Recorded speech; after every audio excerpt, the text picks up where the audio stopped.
I am a pretty big From Software glazer. Moist Critical said, like he is a big From Software critical, or he's a big From Software glazer, which they kind of deserve it. But however, that doesn't mean we kind of blindly trust them. That being said, I probably will still pre-order the game because they haven't let me down yet, and I do want to play this on day one. And I mean, if I'm issuing a challenge, I kind of have to be a part of it as well. Who here? How y'all doing? I know it looks a little different. We're doing a little Elden Ring, but this is mainly to talk about Nightreign. I like what they got cooking with Nightreign. I think it's going in the right direction. I mean, you've seen on this channel so far. We've just played Last of Us, the roguelike mode. So I love roguelikes. I think they're phenomenal. I think they keep things fresh. If you're not into roguelikes, I get that too. I would implore you to try them out and maybe find one you like. And that being said, this is From Software's first go at it.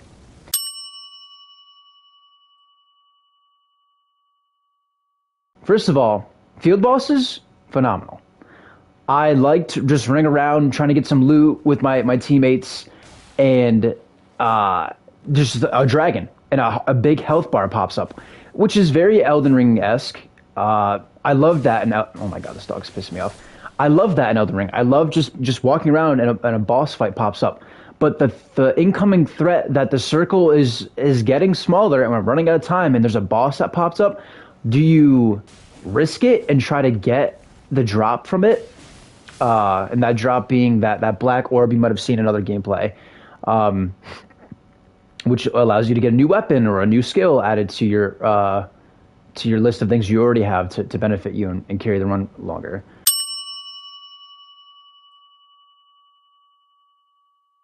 If you play the beta, I'm not sure if you got to experience this.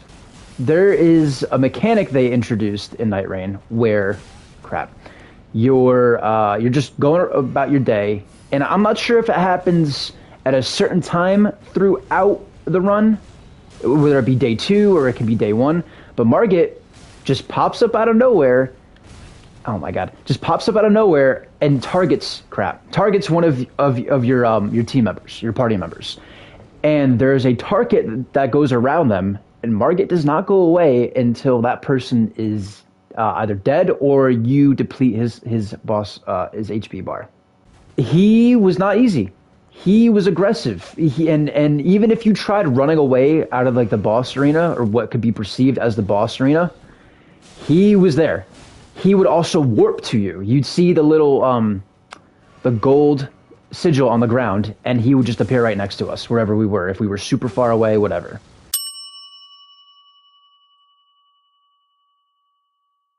The chess mechanic, this point and my next point kind of go together. Just chess you'd find in any Souls game was great. Just a little chest, and it out would pop like 3 items that I believe there could have been consumables, but there was also like, full weapons. Those drops wouldn't be like really great weapons. They would be like common weapons, which is nice in the beginning because you might not like what you start with. You may want something like a different greatsword. You might want a claymore. You might want just a different dagger if you're playing the Duchess. And to go along with that point, there was also like the weapon racks. Like if you were running around into like an enemy camp, you would see a like a weapon rack or a bow rack, or there would be a rack of staves. And if you went up to the rack of staves, you would get staves to pop out of it. If you went up to the rack of bows, you would get bows out of that, and so on and so forth.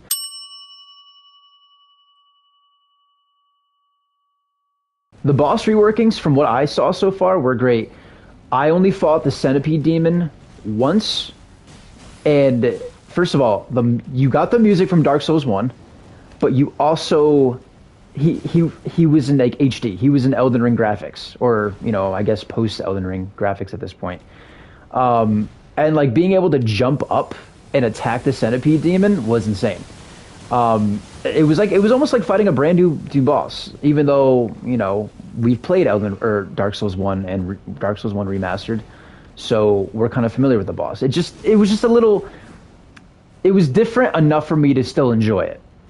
And he was an end of the day boss. He wasn't just a boss you ran up to in the middle of a run. So I wonder if like those types of bosses, like the Redux bosses, will only be end of day bosses, or will they also be field bosses?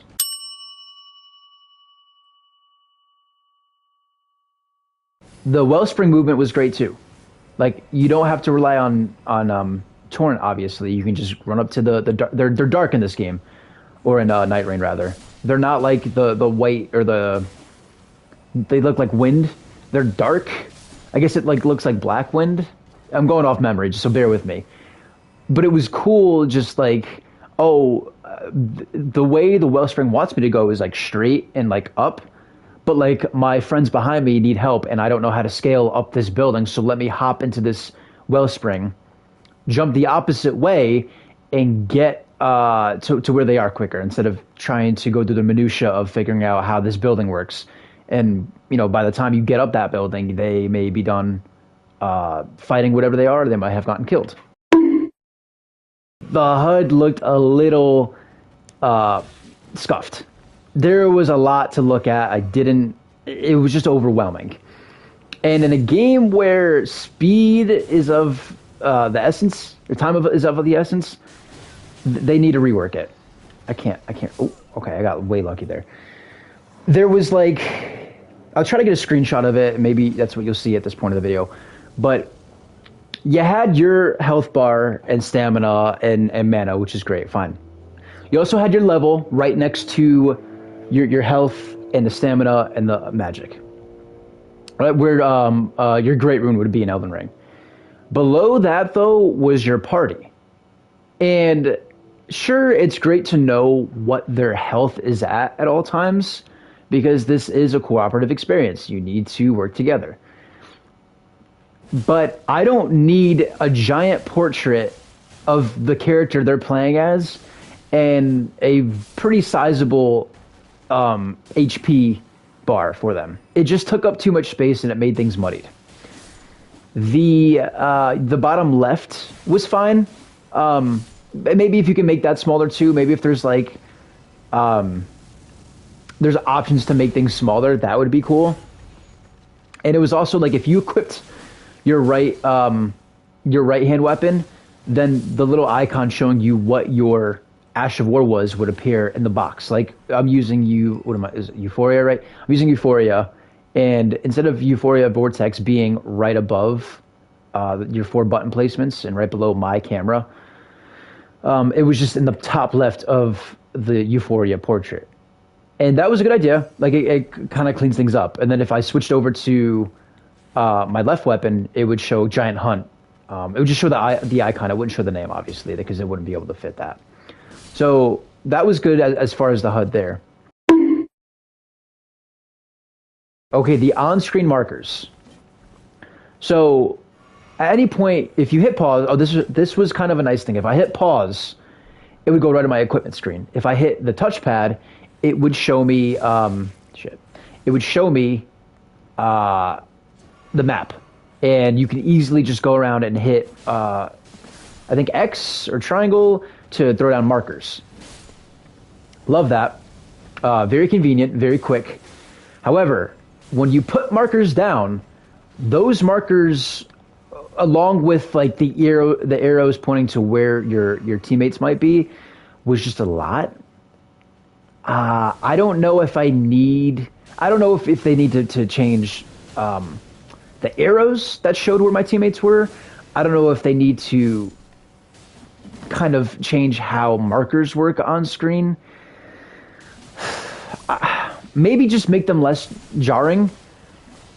Like if one of my teammates has a marker down, I don't know if we need my marker on screen or the other teammate's marker too. Like it's just a lot. It filled up the screen and it made it very filled up very quickly.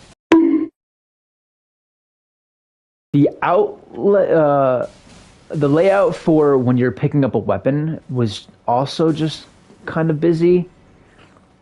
Like, it showed me the weapon name and icon. Comes to the territory, that's what I should be shown. However, I think the icon as to whether or not I can equip said item that I'm looking at should be bigger, because it was just kind of a small X and it said minimum item level. Maybe make that a bit bigger. Maybe like highlight the entire item in red or something, or just like a bigger visual cue to be like, oh, I can't even equip this, but I would still like to equip it. There were descriptions to show which abilities were associated with this weapon, and because they were always different. Like this Y-hander I pick up in one run is going to be different from this Y-hander I pick up in a different run. But the descriptions for the abilities I'm going to get out of picking this item up could be different, in my opinion. Maybe just a little bit more to the point. Some of them were like 2 lines, maybe 3 lines long. I can't remember going off memory, but it was just like, it was to the point enough times where I'm like, I don't have time to read this. Like, I'll pick it up and I'll take it, whatever. The randomized enemies and randomized placements of things, I think they truly do need to all be randomized. I think if you have weapon racks in the same areas and you want to put chests in the same areas, because there was like a couple like soldier camps that every time I went to it, there was always a chest or a weapon rack. That's fine. And then obviously, oh crap, I've already been here. Obviously, when I went to when I opened up those chests, it was going to be randomized weapons. But some enemy placements were the same. It looked like a storm veil. Like it wasn't in the original Elden Ring, but it was in. It looks like they made it. What I'm about to talk about, exclusive to Nightreign. I walked in and there was like a crumbled bridge in front of me. To my right was a little camp, but there was a bandaged knight, like a full-on bandaged knight, and 2 of the smaller soldiers with like crossbows or whatever. And that was always there. That I would like randomized. Same goes for the field bosses I was running into. I think those should be randomized. There was a Church of America we went to get an upgrade to your flask, and let that be a tip to you. If you see a Church of America, they're always going to have a upgrade to your flask. But I think Vadi and Iron Pineapple covered that. So I do want the bosses to be different. The Church of America.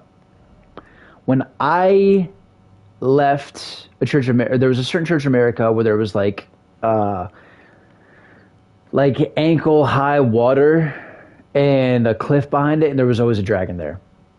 Which that's cool, but it's like I would prefer there to be a different boss every time I go there. Because it's like, oh, guys, if we go to this area, we're going to fight this dragon. Like, I don't want that. Like, I want them to be like, I want to go there and be like, oh, shoot, there's like Radon there. You know what I mean? Like, I don't know if we're going to get the Shardbearer bosses to pop up out in the field. I don't know if they're going to be like end of day bosses. But, you know, again, but the point I'm trying to make is I would hope it would be different. Here's another issue I had.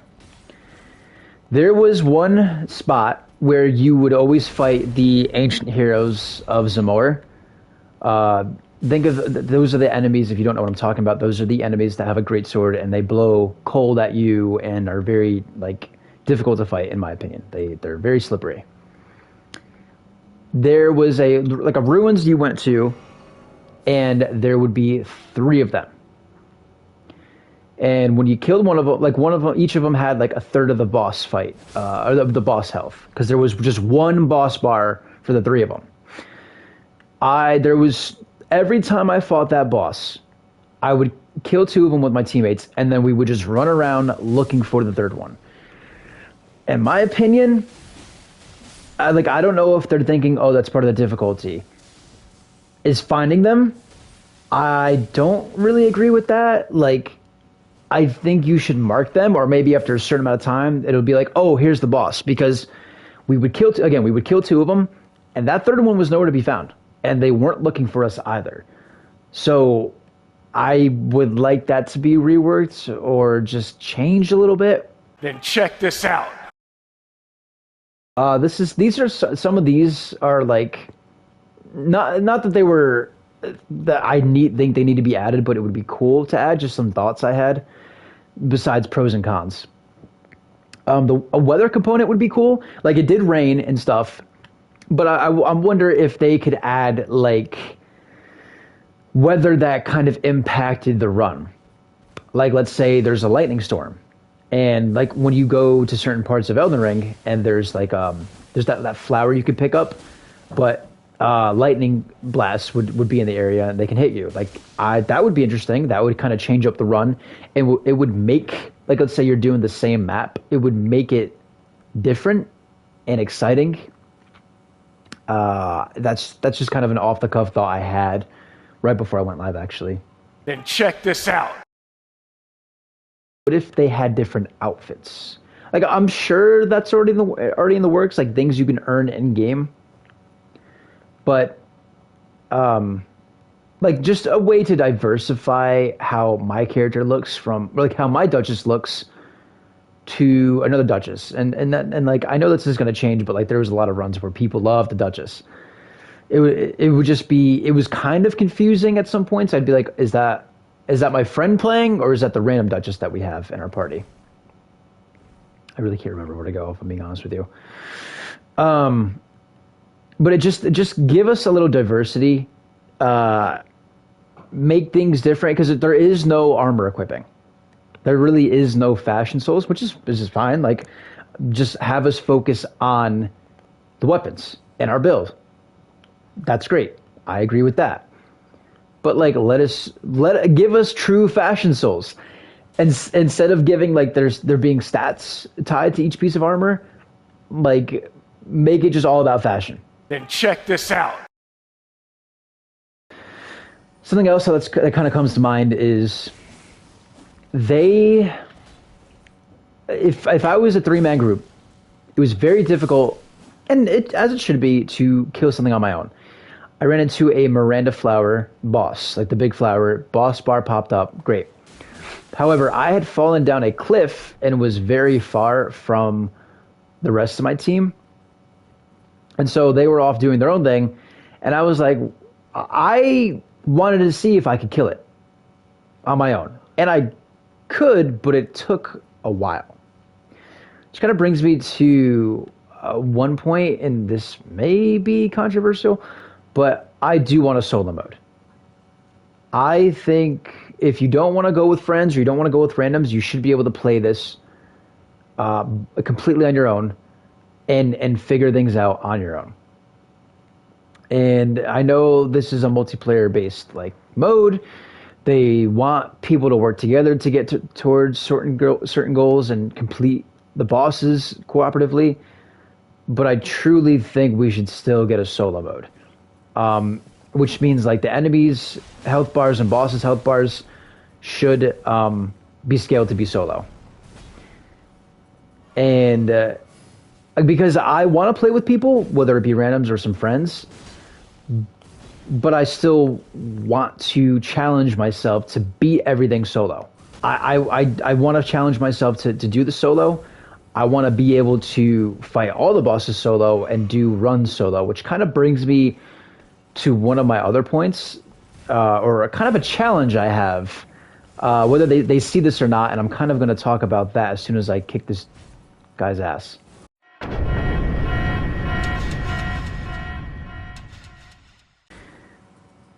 So the one reason, besides me wanting to beat the game solo, I would like to challenge the other YouTube content creators. And I don't have a list. That list is probably going to grow as I keep issuing this challenge. But I would like to challenge the likes of Vidya, Barkin Harbor, Lil Aggie, Iron Pineapple, to either complete or beat all 9 bosses solo, or maybe we just do one boss solo, like no help at all. It's just you, yourself, and the skills we've all inherited over the time of playing the Souls games. Oh crap! And I think it's going to turn into, it would be like all the bosses, because there's going to be what, 9 bosses, and it would take a while, but like it wouldn't be like a time. It wouldn't be just like a time limit thing. It'll be like how many runs did it take you to get it done, and the winner is deemed by that. But like, we've been around the block for a while. I think it's very possible for us to get done. I mean, anything is possible in this game. I mean, we just saw the God Run be completed at level 1 across all games. That's incredible. Like, hats off to that him. I can't think of his name, but that was really, really inspiring to watch. And I hope he continues to do more runs like that. But anyways, yes, I do want to challenge, again, right now I'm just going off the top of my head, Vidya, Iron Pineapple, Park and Harbor, and Lil Aggie, to let's see which one of us can kill either or complete a run solo, or maybe fuck it, just kill all 9 bosses that Nightreign is going to feature solo. And I will continue to issue this challenge until the game is out, whether they see it or not. If they don't see it, oh well, I tried. If they do see it, here's your issuing, and I will be a part of that. And I'm gonna take it down. But it's all for fun, obviously. Maybe some award will be a part of it. Maybe, I don't know, maybe it's gifted subs. I don't know. But I mean, overall, I am really looking forward to Nightreign. I know there's people who are iffy about it. I know they're like, oh, like $40, like that's kind of steep for like a game you're basically just ripping content out of another one to make this one. And I understand where they're coming from, but like playing it felt like a great new experience. I think there's enough new content in it to make it feel fresh. And again, it is only $40 compared to what they charge for a full, or not a full experience, what they charge for like other games. Oh shit, son of a gun. Nightreign is going to be a full experience. I don't think it's going to be live service. I don't think it should be live service. But there's going to be enough content in it to make it feel fresh, to kind of hold us over until the next Souls game comes out, whenever that may be, whatever it may be in general. And I have a lot of faith in FromSoftware. I am a pretty big FromSoftware glazer. Like Moist Critical said, like he's a big FromSoftware critical, or he's a big FromSoftware glazer, which they kind of deserve it. But however, that doesn't mean we kind of blindly trust them. That being said, I probably will still pre-order the game because they haven't let me down yet, and I do want to play this on day one. And I mean, if I'm issuing a challenge, I kind of have to be a part of it as well. But those are most of my thoughts, my pros, my cons, and kind of some off-the-cuff ideas I had. I am looking forward to it.